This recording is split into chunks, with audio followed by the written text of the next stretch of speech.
you're probably wondering, what the hell am I looking at? Well, it's going to be a little channel update video, plus I'm going to go through the pictures that I took on my vacation that none of you are probably aware of, but I took a vacation from June 10th to the 23rd. I went to Germany, Munich for a couple days, and Salzberg, Austria for a couple days, and then I spent a whole week down in Sicily, right by Mt Etna. But what we're looking at right now is actually the birthplace of Mozart. This is where he was actually born, in this building. It was pretty cool. It's on this little city street in Salzburg, the city of Mozart. It was a lot of fun. Got a lot of cool things. This is the street in which he's on. It's right behind me right now, like back off this corner. So this is cool. This is just looking down the alleyway here at all the street, all the buildings, and some overlook building up there on the hilltop here. And of course, this is lunch. Got to have a nice beer and a nice little mug here. This was a lot of fun getting these mugs everywhere. I swear I wanted to take them everywhere I went. It was a lot of fun. This is just more of the streets out and about, walking through the town or city. Lots of little fountains and stores and the whatnots, people looking at things, and of course wherever you go there's people that do the statue thing. I swear this was a cool little optical illusion. I think though you can probably tell that he's got a rod in here which goes down and he stands on this in here, but he's standing off the side playing the piano basically, right? So that's cool. Little steeple and clock tower here. Looking at this is all the horses set up for the carriages and buggies out and about. I can't remember. Oh, this was a church cathedral that I actually go look inside here in a little bit. But we walked outside here, and this is the top of it. Okay, so that's the top of it. They got the clock, of course. Got to ring the bell for everyone going to mass. It's a nice day out there. It was nice. A little hot, but it was nice. There's a fountain that's outside. It was on the opposite side, I think. No, actually it was in the same courtyard, just to the left of all the buggies. Pretty cool. I like looking at all the fountains and whatnot. There's the top of another steeple for a church. That's right next door, actually. There's two, because there's a cemetery that wraps between the two. And here you have the statues out front. This one's got the key, this one's got the sword. They're defending the entryway to the church. It's pretty cool. I like it. This is inside the church. So some of the pictures are going to be a little blurry. I was walking around trying to snap shots on the go sometimes. And I'm also using my phone, which is a 10 megapixel camera, but you know, it's not as nice as taking it with a handheld shot of some kind, any one of those nice Canons or cool cameras, but whatever. Inside, try to take a tall shot here. Of course, all the candles people light for the prayers. It's pretty sweet. So this vacation we took for my grandparents' 50th anniversary, which was pretty sweet. And we want to go back to our homeland. And this is not Salzburg, of course, but that'll be the pictures from Sicily, where my grandpa's family came from, and we actually went to the town in which they came from, which was pretty sweet. So we get the top of the cathedral here. It's pretty neat. Of course, a lot of them have this kind of skylight feature, which is pretty sweet. You can't really tell from the outside that you have something like this, and then you go to the inside and you look, wow, someone stood up here on scaffolding and painted all of this stuff, right? Just crazy, mind-boggling. All the artwork, the stonework. Of course, the organs, you gotta have for the giant organ piano business. You gotta be able to hear that music everywhere you go. This was the front altar, kind of high above it. Just lots of stuff in here. As are most cathedrals, I would suspect. This is the back, right over the entryway, and of course the big organs up here. Lots and lots of pipes. I can only imagine what that sounds like when you actually get it roaring there. These were little statues, little faces that were up underneath, like say where the organs were, but on one of the side pillars. So really kind of interesting that they use this kind of marble finish here. Put these little faces on here as they're holding it up. Try to take a better shot, a little more quality here. Look at that organ there. Closer up, all the colors, cool stuff. A lot of church. And then this is the fortress that overlooks the entire town. So this is the Salzberg Fortress. Its fortress, high up on this hill, can overlook the entire city from every 360-degree angle. You can see everything once you get up here and walk around the entire thing. Really cool fortress, I gotta say. Really cool fortress. It actually started way back in Roman time. It was one little building up here, single styled keep, no wall, nothing, and it has overlooked and defended the lands for a long time, like some 2,000 years. It's just crazy. It's been around for a long time. Here's this funny little golden globe, and then this little guy up on top. We couldn't figure out what this guy was. He's the keeper of Salzburg. No, I really have no idea. We kind of made a small joke and said, look, it's Obama. But just because this guy in his white button-down shirt, black pants, and he slightly looked like Obama. It was kind of funny. But I don't know. I have no idea what exactly he's there for, other than a kind of modern art piece, because this didn't exist for a long time. This had to have been relatively new, but a bit of fun. And then we got some more side streets here. This is on our way going up to the fortress. All right, so then now we get in the tram, and where I was just standing was actually the street right below here. So now we're in this tram that, if you saw the tracks going up earlier, it was on the right side there, and you're in this kind of glass tram going up, and I try to take shots as we're going up the hill behind me here, and look, that is way cool. I got a reflection of somebody's sunglasses. Those aren't mine. I can tell you those aren't mine. That is way crazy. Oh man, there's an invisible man here. There's an invisible man inside the tram with us. Oh my gosh. Oh, crazy. But anyways, this is looking down. Here's a better shot. The camera decided to focus. And there's that ball where that guy is standing there, and they play big chessboard there. So we're going up. This is the cathedral that I walked in earlier, and there's the other part of the church over there. So we're going up the tram, up farther. So we're getting a little bit higher up. You can see some of this wall over here. This wall actually was part of the 30 Years' War. This wall was in defense of was Austria, Prussia. So we're in Austria, of course, so Prussians trying to invade, or vice versa.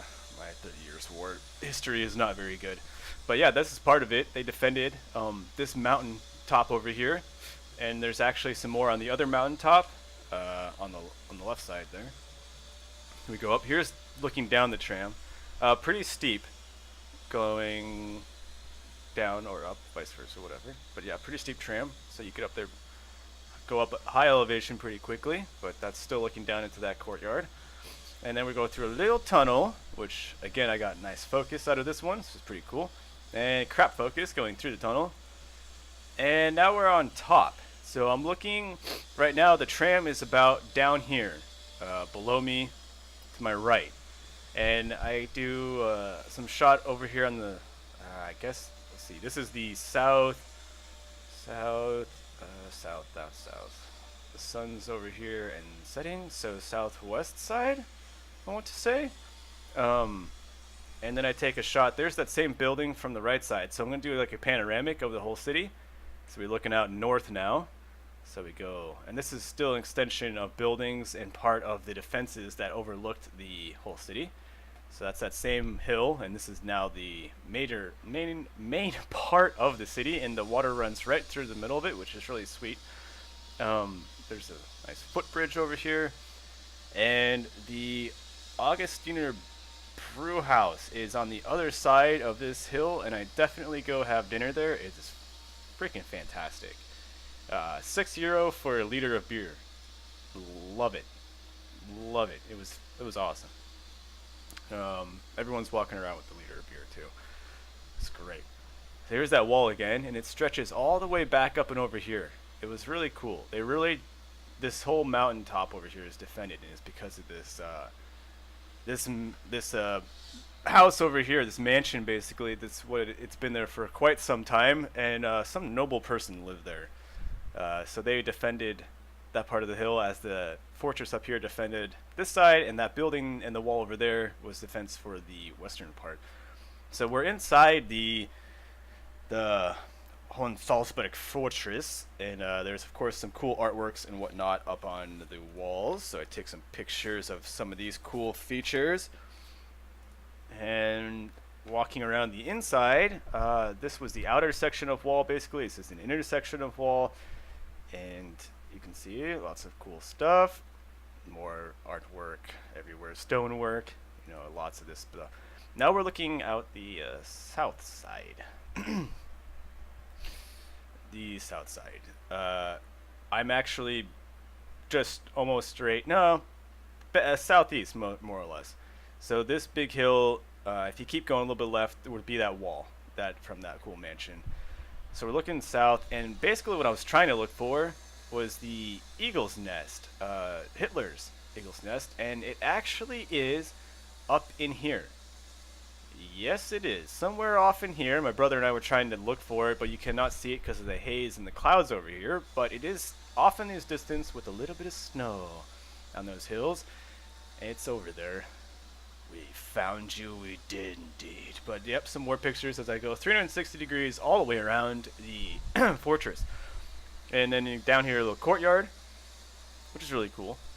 There's people eating, but there's some more of the wall facing on the south side. Of course, you have to defend from all sides up on this hill.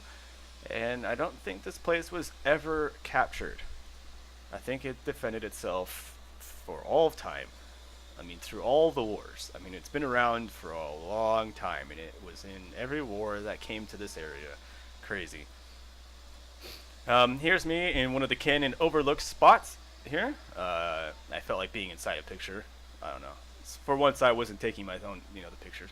But this looked north, and these canyons were all lined up in all these windows. You can only imagine the devastation that would be pouring out of this place. And this just mounted one of the old weapons that was used, and we go into modern weapons as well. And then there's a section where you go inside this little room, and there's some grates on the floor. And I decided to look down one of these grates, and I found down here some lone bastard that's got a sign that says "Help me," which is really kind of funny, because it's in Austrian, and I just said that it says "Help me" because it would make sense. But he's wearing the prison garb, and everyone throws down their coins and some dollars or whatever, loose change, make a wish, or try and help this guy. But basically, it's a little treasure room now because of all the modern money. It was kind of funny. So this is a grate, and you're looking down. It's kind of funny. But I also go through a little museum part, and they show some of the, of course, new modernized weapons that were used to defend this place. As I said before, it never fell and was heavily defended at all times with all kinds of different things, like machine guns. Okay, so it's cool. And you have the little soldiers here that I took pictures of, so you can see they're defending the rocks, and everyone's trying to attack this place. They can't get in. Cool little figurine. Here's some more figurines over here. Crazy hats and the flag and soldiers. And if you can read Austrian, then you're in good shape. If not, then you're in my boat and you just look at it and go, okay, I don't know. But then they had this cool little wooden soldiers set up here. So they had all the armor, and then they put them on wooden just sticks and made legs and soldiers and whatnot. So this was kind of fun. A little reenactment scene. You got the cannon, got the guys with pikes, whatnot. It's pretty cool. That's the best part I love about the old stuff. Little reenactment sections, even if it's just a still. It just gives you a slight idea of what things would have looked like, people running around with clothing and stuff. So here's a torture chair. Of course, you want to sit in this. You sit down, and it's not a flat sitting surface. All right, it's actually, you're on that part, which really kind of is lame, right? And they strap you in here. So first off, you're getting the circulation kind of cut off down here because this is sticking into your under thigh. And then they strap your arms into this business. Well, you obviously can figure that your elbows here are in great pain.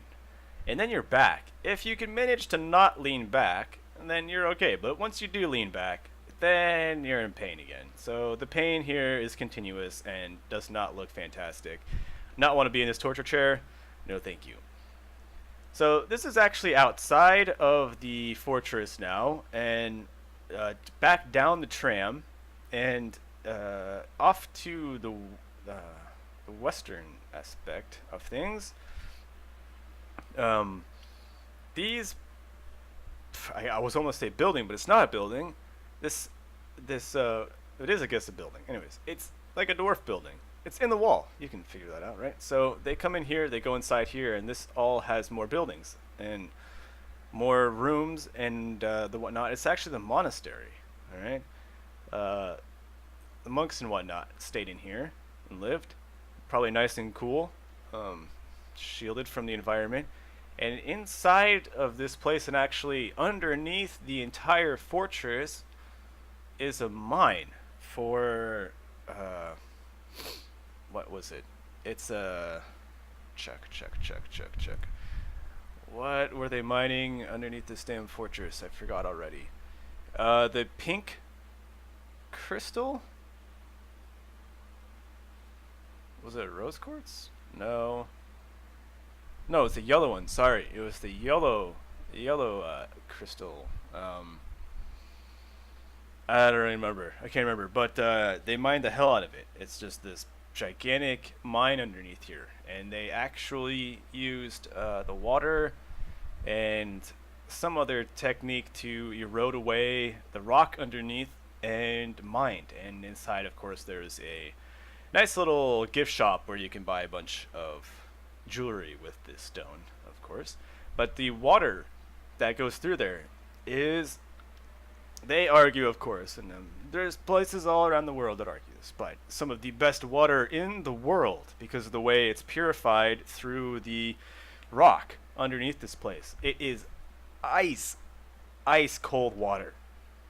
Definitely cold water, really, really clear, and looked fantastic. I put my hand in it, but I did not drink any of it.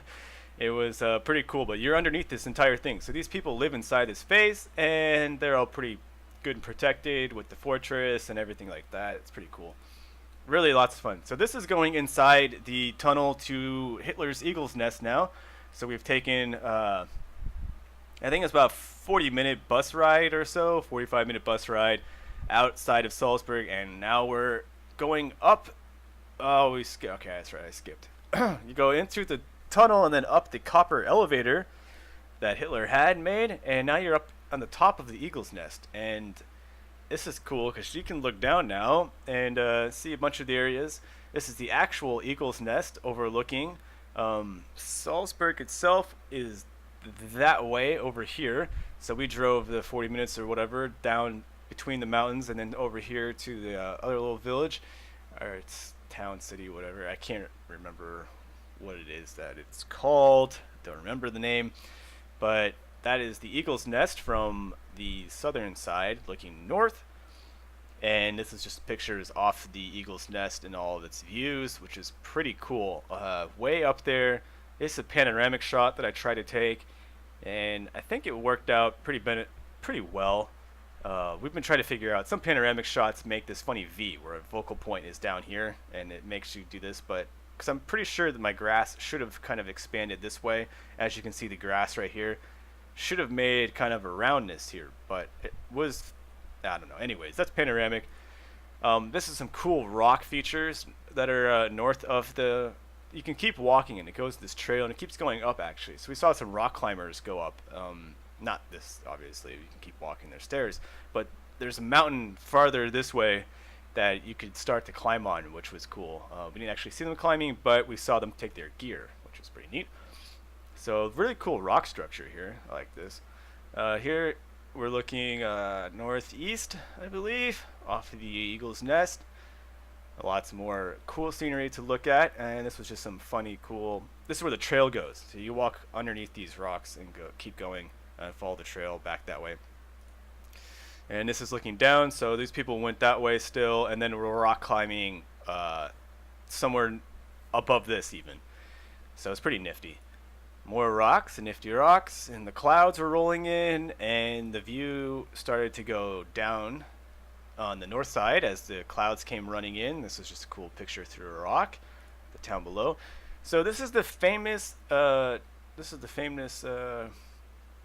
fireplace that Hitler had here. The stone was brought in by the Italians, and it was a gift. Who gave him this gift? I can't remember exactly, but as Hitler started running out of money, he actually paid some people off, or staff or something, with a block of this marble. It was chipped off right here, big piece. Actually paid it with they paid people off with it because it's so important and worth a lot of money. And the rest of it's been chipped away and taken when the Allied forces came and recaptured this place. So they took souvenirs off of it. But otherwise, the rest of it is still intact from when Hitler had it and was given, and this place was created. So this is a pretty cool little piece of stone. As it, Hitler himself probably sat here and pondered upon this here fireplace and said, why am I losing this war? You know, many other problems. But anyways, yeah, so a bit of cool history there. That's the fireplace that you might have heard about. That's it. This is inside the copper elevator. Now you can see all the siding is copper, the top is copper, the entire thing is copper. And the reason for this is Hitler was claustrophobic. Go figure. So he's claustrophobic and has to ride an elevator to get to the top of his eagle's nest, and so he makes it copper so it gives off the illusion that it's bigger. So it's the reflections and everything, you can't tell how big the inside is. You really can, it's not that big of a deal, but it's eased his mind, so he did this.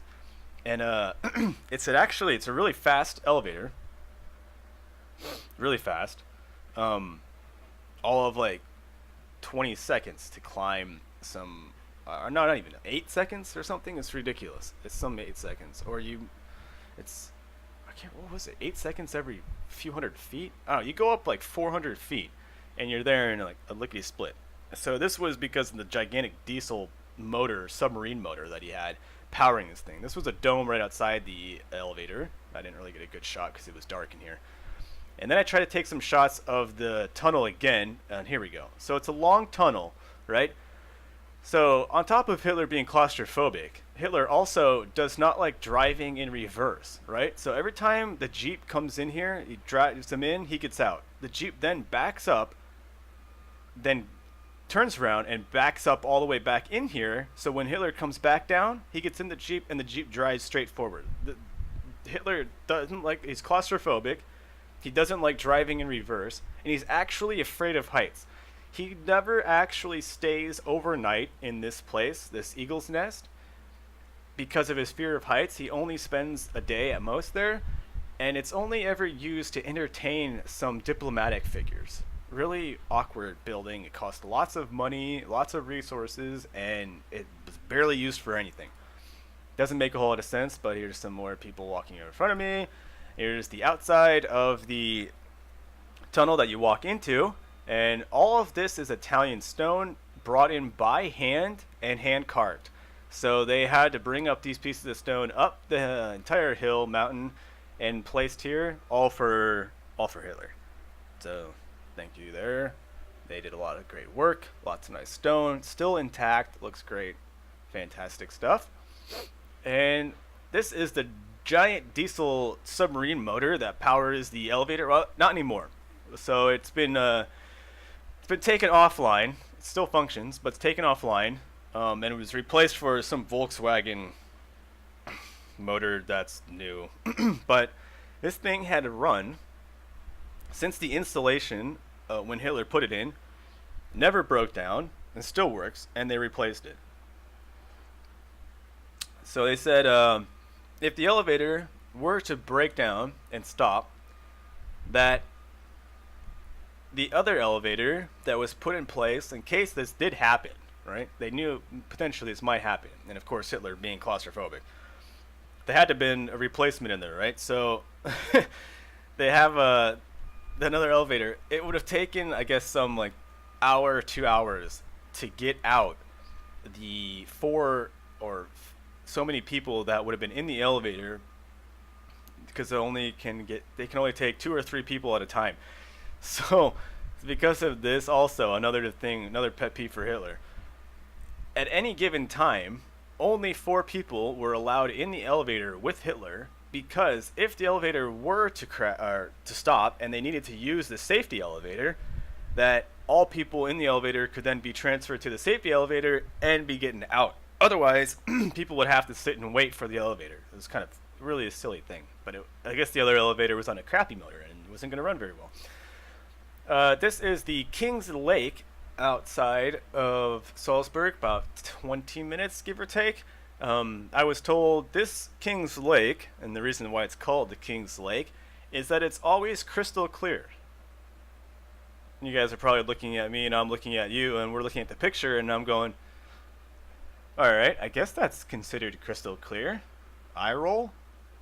I don't know. The other lake that's not the King's Lake, and I don't remember what it was called, that's right next to this on the other side of some grass, is definitely cloudy. I wouldn't say like murky water, but definitely got silt and soot, not soot, but silt, rock, sand, stuff. Not clear. This definitely was clear, but I could not get a good picture, so it's kind of funny. I'm like, right, always clear. But when the two waters merge down the way in the river, it definitely you can definitely see the difference between the two, which is pretty cool. And they say it's always that same way. The other one will be clear too sometimes when it hasn't rained, but it had rained recently, which made it so it's kind of not clear. But that was cool, so I tried to take some pictures of that, of course. And this is actually the hotel we stayed at. Pretty cool place, and nice rooms, nice location, right there in the middle of Salzburg, everything. Easy to walk and see everything. So now we move into Sicily, and this is the outside of the villa that I stay at, which is pretty sweet. It was a really big place, 11 bedrooms, all with bathrooms, massive villa. This is looking out the back side of it. I can't remember. No, this is the east side. This is the west side, and all of these trees that you see are lemon tree with some orange tree mixed in there.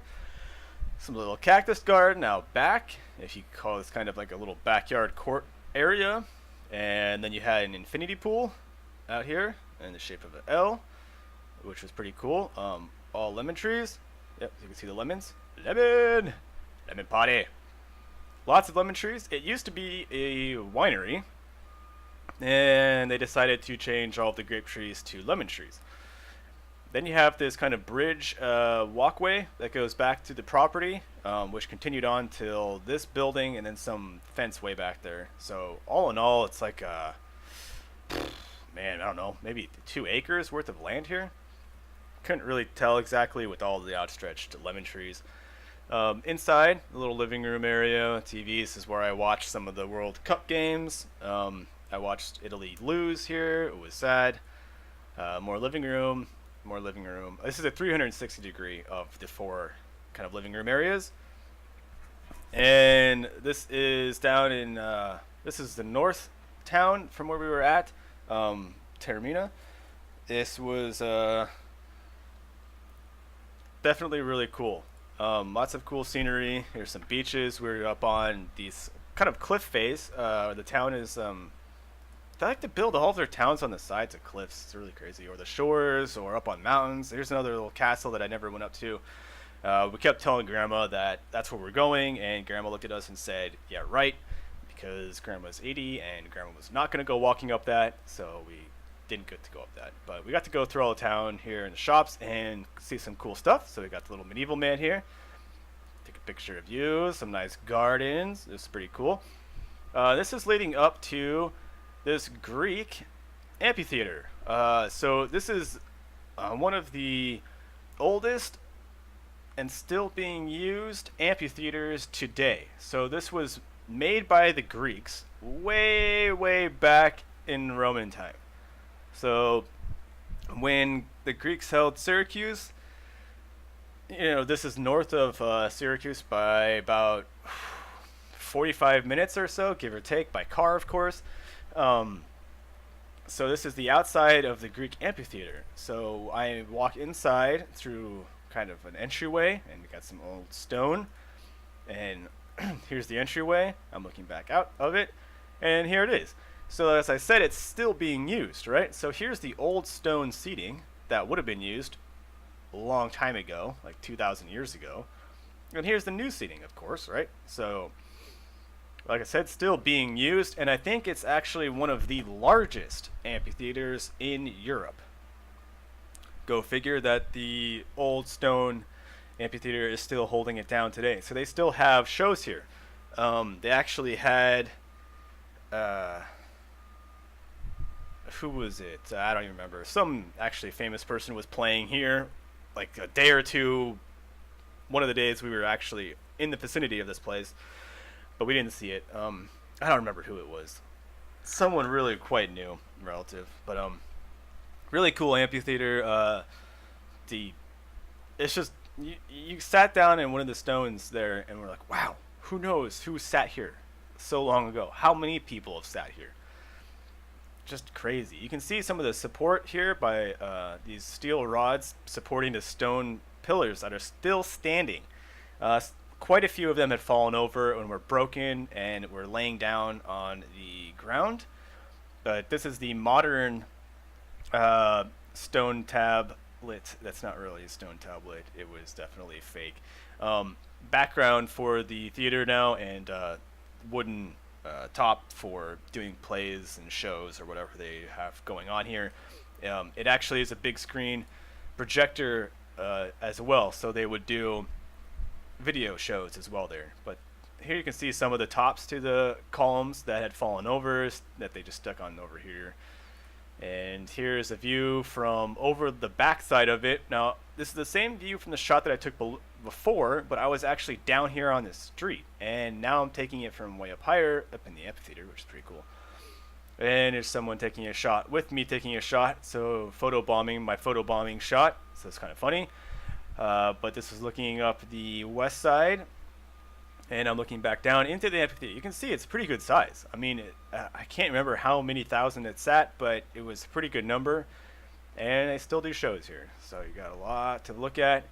You got the nice water here to go swimming and fishing and all kinds of good stuff. The cruise ship, I figured why not take a picture of the cruise ship, because look at how big it is compared to everything else.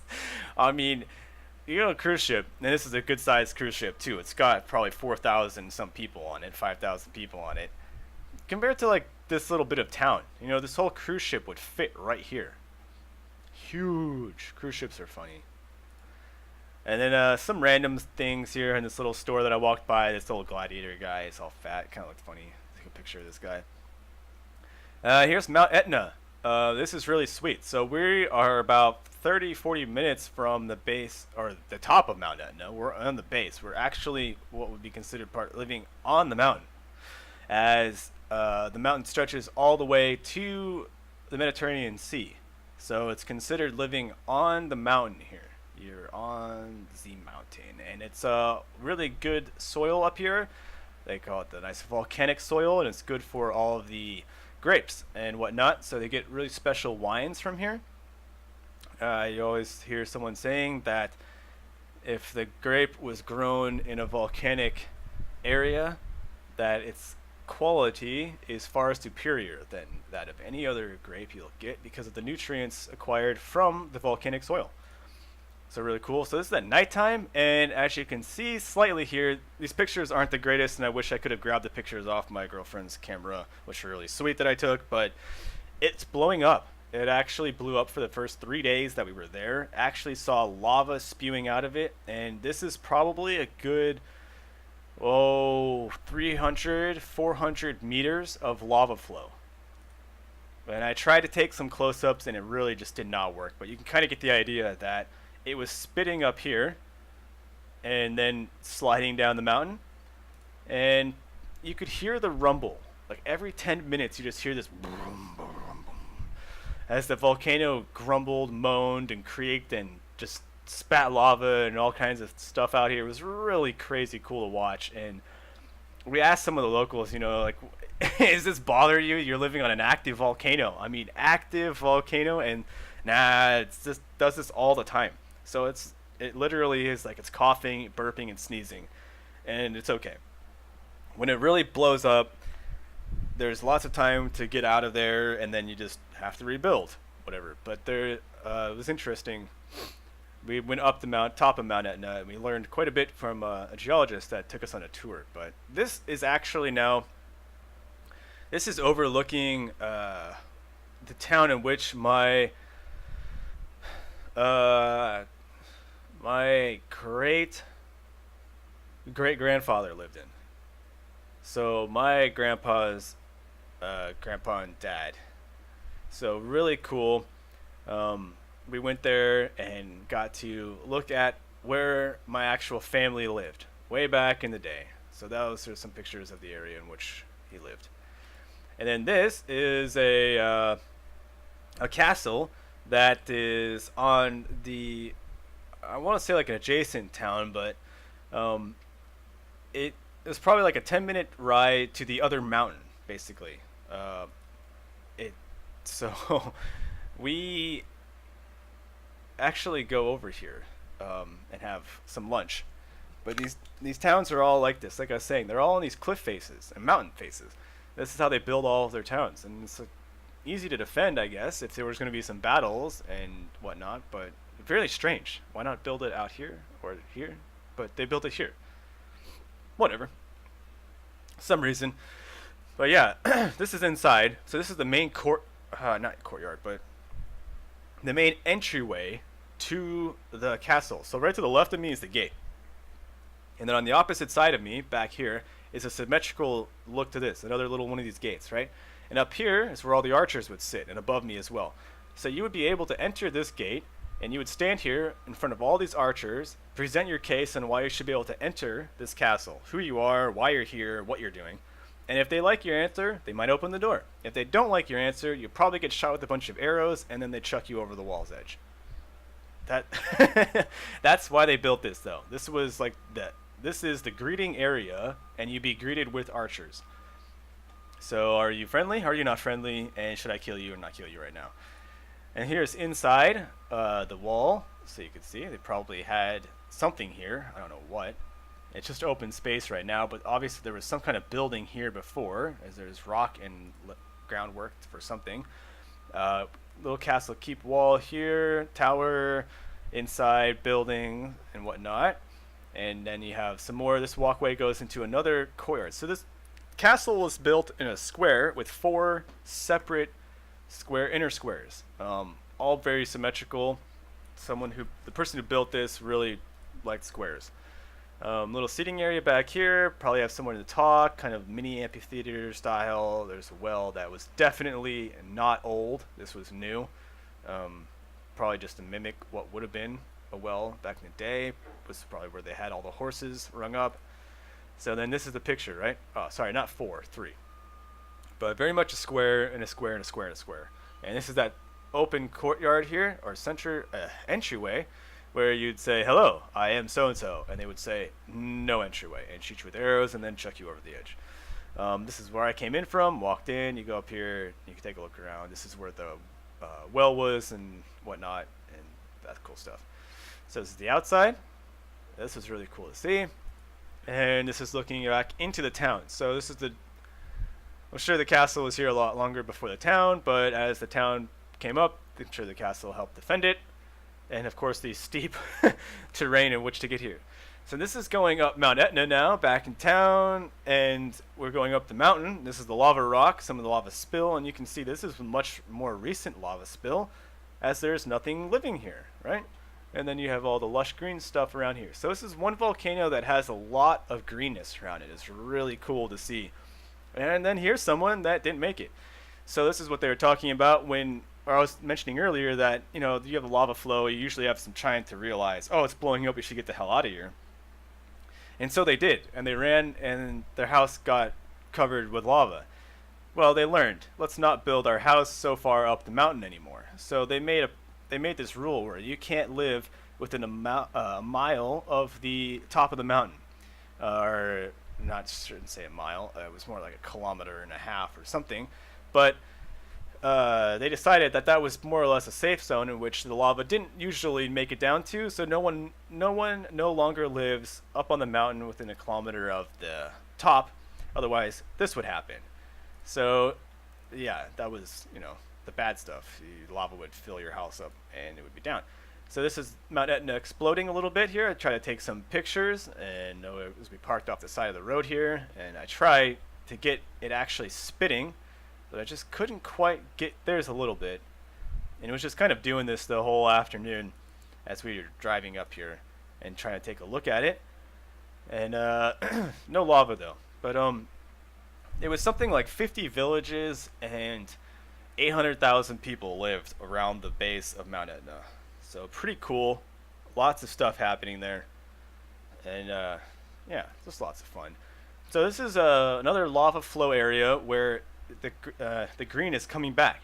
Plant life is growing, and that's because the soil is so rich with nutrients now that it's finally got the water and seeds, and the plants are coming back. So this is how you can kind of determine where and how old the lava flows are. This is a lot more newer. This is not as new, and this, where it might never have flown before, or maybe it was a long time ago, is fully grown with 30-year-old trees. So pretty cool. And this is, you can just see the lava went on either side of this. All of this lived. How lucky, right? For those trees. Same thing here. The lava flowed on both directions here. These trees lived. We were explained, of course, also why some of the rocks are red, some of them are black, and it was something to do with the different mineral makeups of the rock and the lava in which it came down. Was it flowing lava? Was it the underside or the top side? Or was it flying rocks? All of these factors have to do with the color of the rock. And this is actually a good shot here. You can see this was the lava flow recent. That was what flowed the first 3 nights when I was there, and it was blowing up. That's how much it went all the way down there, and it continued to go. So that's why it definitely was quite a bit of lava flowing down there. It was really quite cool. And we decided, of course, well, why not go into a lava cave? So we go inside a lava cave and explore around inside there. And I try to take some pictures from the entryway, and lots of spiders. And I tried to take some shots with the camera, and its flash was not working out very well. Here's the ceiling. I tried to take a picture of, I guess, going inside, and it didn't work out. Here's looking backwards while I'm inside. Didn't quite work out. So yeah, then we're back on top of the mountain looking around. Here's another bit of lava flow through here, and you can just see the devastation that it caused. And it's a big flow. That was a big flow. I guess you could have been sitting here and watching the lava flow. It would have been nuts. So then we make it to oh man, this is in Taormina. This is the museum for World War II that I finally got to go to, and they had some of course weapons out front, and they wouldn't let me take, oh, this is interesting, they wouldn't let me take pictures inside the museum, but it was a really cool museum, and it gave us a lot of information on World War II and the battling that occurred and everything that happened in Sicily during World War II. So that was pretty neat. Learned a lot, and the actual museum itself was really neat. It was 2 floors, a lot of information, a lot of cool things, lots of scenery set up, and just lots of cool information. We got into a little bomb shelter, went through a bomb raid, a lot of fun. But that's the panoramic, and then I don't know what I'm trying to take a picture of here at night. Oh, and then this is back at the beginning. So we made a full sweep on the turn, so I did everything. I got to see quite a bit. What I couldn't take pictures of that we also did was go into a salt mine in Austria, which was a lot of fun to see how they mine salt. Pretty long and drawn out process to do it. 30 years, 100 years, it takes a long time to do it. It's pretty crazy. So we did that. That was a lot of fun. And yeah, so that kind of wraps up my European adventure tour there. It was really cool. The family was amazing. We had a great time in Italy. In Sicily, we ate tons of food. and whatnot. But yeah, that's where I was gone for a while, so I apologize for not responding to messages when I was gone. But I think everything kind of worked out pretty well, and videos were uploaded and maintained. So we had everything going on. But yeah, I just wanted to kind of show you guys some of my trip and what happened, and yeah, cool features. But I think I'm gonna wrap it up here. So thank you all for enjoying in my endeavors, and I will see you guys in some more recordings, some Snow Hood. See you later.